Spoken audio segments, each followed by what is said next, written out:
no, it's fine, Flavor Foley. Go ahead and release a song right at the worst possible time for me, so I can't get to it until like the following week. So this is apparently Connect Commune. This one is for the Miku Expo and was done as like a collaboration between them, and that's really fucking cool. And I've known about it for like a week and a half now, and have finally been able to get to it. So that's what this is, and we're gonna do that today. So without further ado, let's go!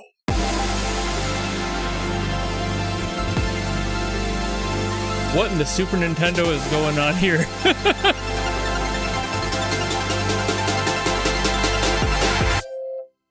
Ooh.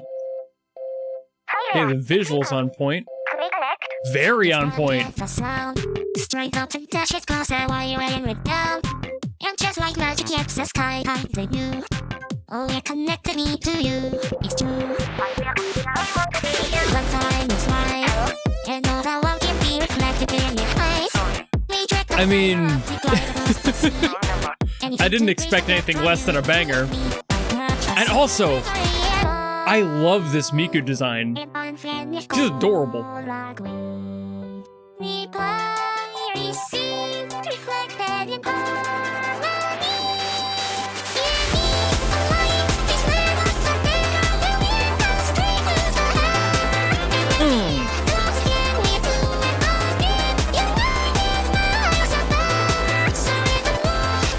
Damn. I didn't expect anything less. But I'd be bouncing.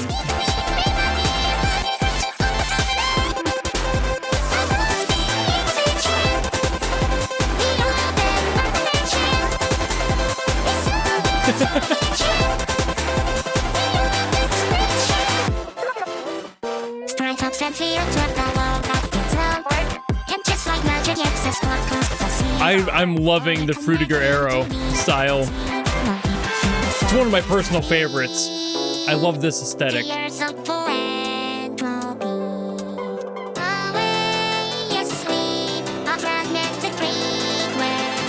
little bit more like industrialized than the usual Frutiger Arrow style, but still adjacent to it.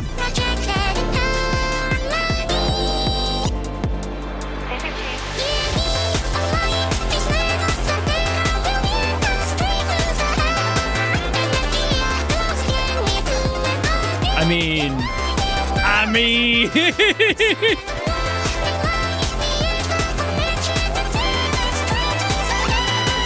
I'm just vibing here. You guys are just, you know, along for the ride.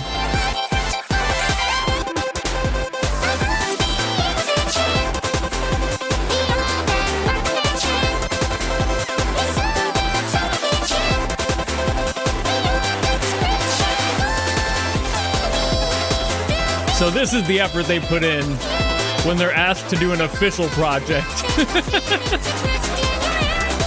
Not that they don't give 100% every time.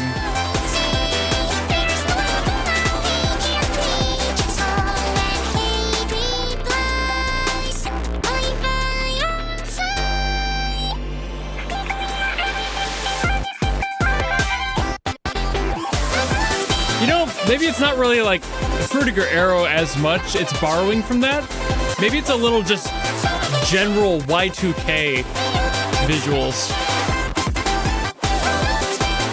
Because it definitely has more of that like techno stuff in here. Visually, that is. Like techno imagery is really cool. I mean, I love this aesthetic. I mean, hell, I could show you right now. I love this aesthetic. My background is Jet Set Radio. All right, Flavor Foley, you little shits.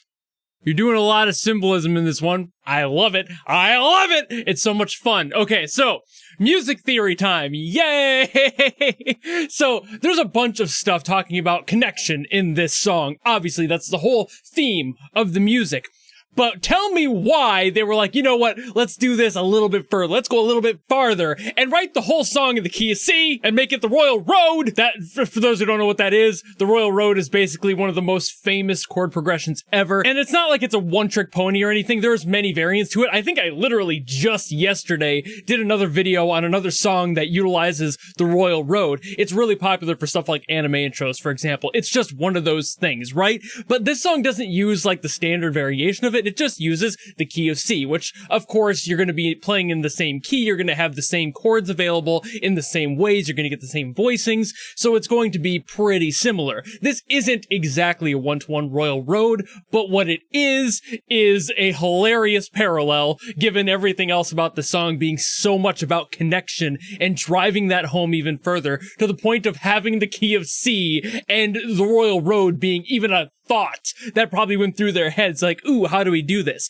Also, it makes it exceedingly easy to play this song if you ever want to learn how, because the bass chords for all this are just the white keys on the keyboard. That's all you'll ever need. They're the easiest chords fucking ever. They're easy to play on the guitar. They're easy to play on the piano. They're so easy to play everywhere. It is the most universal thing possible. And just the way I phrase that bothers me because yet again, universal connection. Here we are again. You see what I mean? Like, this is brilliant. Everything about this song is driving home that message of connection and being able to connect and having that evolution of connection and wanting that to be a part of the experience that they're living here. And it's just so good. So my favorite parts of the song, one of them is the ending of the chorus. I love that. Another one is this little like synth interlude that happens. I don't know if it happens in every single verse, but it happens in the second verse. And it's really cool. I'll start with that one just because it's at the top of my head here. But like, it just goes... And like, that's just in there, you know, like I didn't play it exactly one-to-one with like the same pattern. I just got it in the ballpark there, but like there's an essence to this that follows itself. It starts on the outside, goes to the center, ends on the lowest note that they hit in there. There's a really fun chord there just with those three notes there. But then it uses the rest of them that weren't utilized within those three. So you get... You also have this second note from that first grouping, but these three here in between those, which not necessarily a beautiful chord, but kind of interesting, it leaves a lot of tension, is just kind of a run down from that, and it's utilizing everything it's got, so... And then that, like, crunch in the center of all four of those. Again, not pretty or anything, but what it does do is it closes the book. You get this nice open end here with this sort of chord, and you're building something on the outskirts. It's like the border of this situation. And then you have these other notes that just kind of fill it in. And it's like a call and response thing that starts from the outside and finishes on the inside. And that's so cool. I don't know if that was entirely intentional by them, but it is a brilliant way to do that. It's not something I've come across too much either. Usually when you get call and response, it's something more simple like this.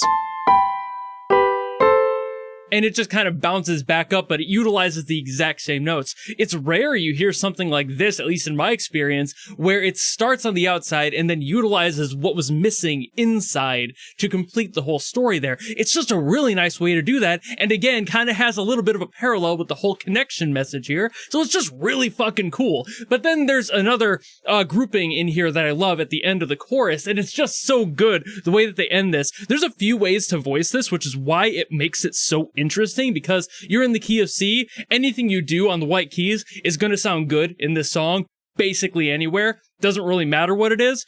But for the end of the chorus, it goes... which is just a really cool chord. I had to like think about that one because this is a C-E, and it ends on that high note there as a really nice relationship. It's very tender, you know, it resolves very well, but it just kind of climbs up there.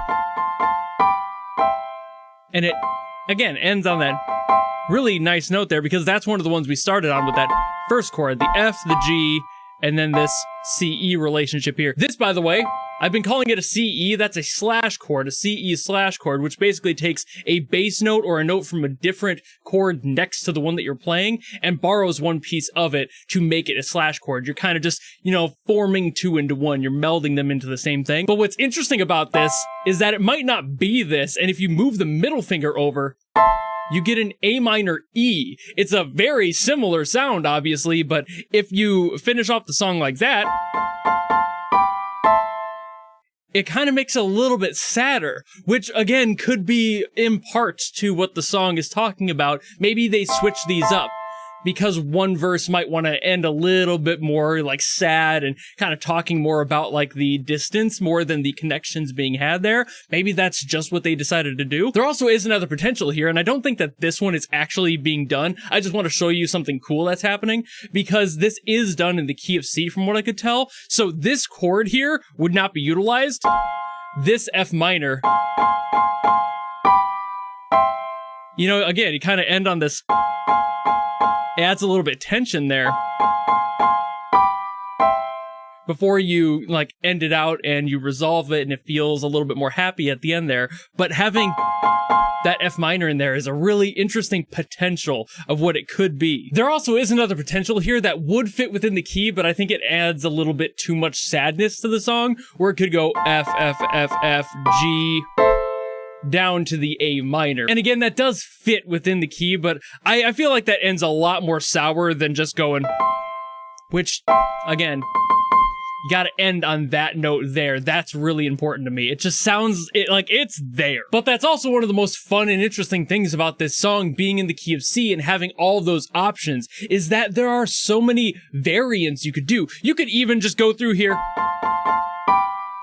and ending on a C, which would have that lift, because it has that same C note in there that we get by leaving it in with that CE.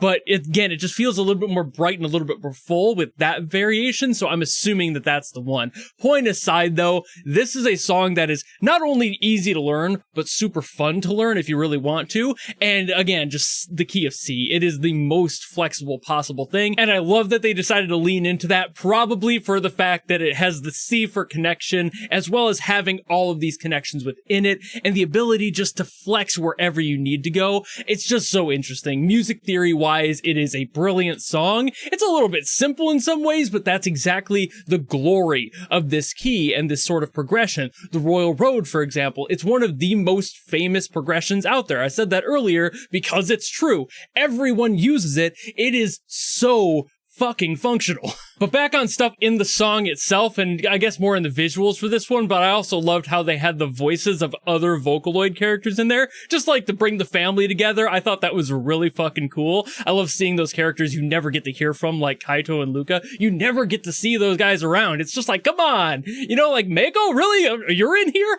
Since when? I can't remember the last time I saw something with Mako in it, really. But the point is, it's Flavor Foley. They know what they're doing. They knew exactly how to handle this, and they did it really well. You can hear the motifs that Jamie Page brings in there every single time. You can hear the lyricism from Vain Lily every single time. They do share a lot of those parallels in there, and Rice Deity just has the production skill of a god, so it's very likely that that was kind of Rice's part in this song. Just being able to tighten everything down and make it feel so spacious yet tight-knit and well-connected. There's another pun. I'm just going to be making those connections, I did it again, every single time in this video, I swear to God. It's hard to get away from, you know? It pulls you in and you can't do anything about it. Point being, Flavor Foley always does a phenomenal job on their music, and Louis Zhang in here with the visuals, damn, I love that Y2K aesthetic. It is, again, one of my favorite things ever. It's what I base a lot of my personal aesthetics in. It's just a really fun era to exist in, this sort of like pseudo-analog digital crossover that was happening in that aesthetic era, and it's just really nice. Oh God, a little bit of it is nostalgia for sure, but just the quality of it, the things you can do with it. You have a little bit of everything. You can borrow from like pseudo-futurism and like bring it in a little bit. Stuff from the more analog days that's still in use. You can bring that in a little bit. Just kind of kit bash stuff together until it sounds and looks really fucking cool. And that's what they did here. And they did a phenomenal job. Absolutely brilliant all around in every single way. I had fun figuring this song out, just listening to it over and over again, going, ooh, how did they do that? What did they do here? Trying to use my ear to figure out that one piece of the because like I didn't do anything else but literally just play it a bunch of times until I was like, oh, it's those notes. And again, this song is really easy if you ever want to break it down. Like, all the chords in here are basically everything on the white keys. Like I mentioned, you get the F, the G, there's D minor, E minor, a little bit of A minor, you know, and even at one point, maybe a B diminished potentially in there. And of course, the good old classic tried and true C. There are so many chords there, and that's all this song is made out of, just those simple ones. It's literally, for those who don't know how to make these chords, take a white key, skip a white key, hit the next one, skip another one, hit the next one. It is that easy. That is every single chord. You keep that exact finger placement and just move down. There you go. Whole octave right there. And that's the whole song, is a combination of just doing that. Your 3 fingers, 1 space out in between each. Just keep playing around with stuff. Play it until you figure it out. Use your ear. I'm sure you got one. And for those of you who are deaf and watching this and just heard that and you go, hey, what the fuck? I don't really have ears right now. Thanks, asshole. I'm sorry. I don't know how to help you. I'm sure you can figure out how to play it nonetheless. There are many famous deaf musicians in history. You can be the next one. Do it. It's fucking sick. Be that person. But all that aside, thank you all so very much for watching. If you enjoyed this video and you want me to get to another song, by all means, drop in the comments below and I will do my best as always to get to those. But if you don't want to do any of that, maybe just want to follow me and support me for more stuff coming in the future, you know how to do all that. And I'll see all of you in the next video. Goodbye!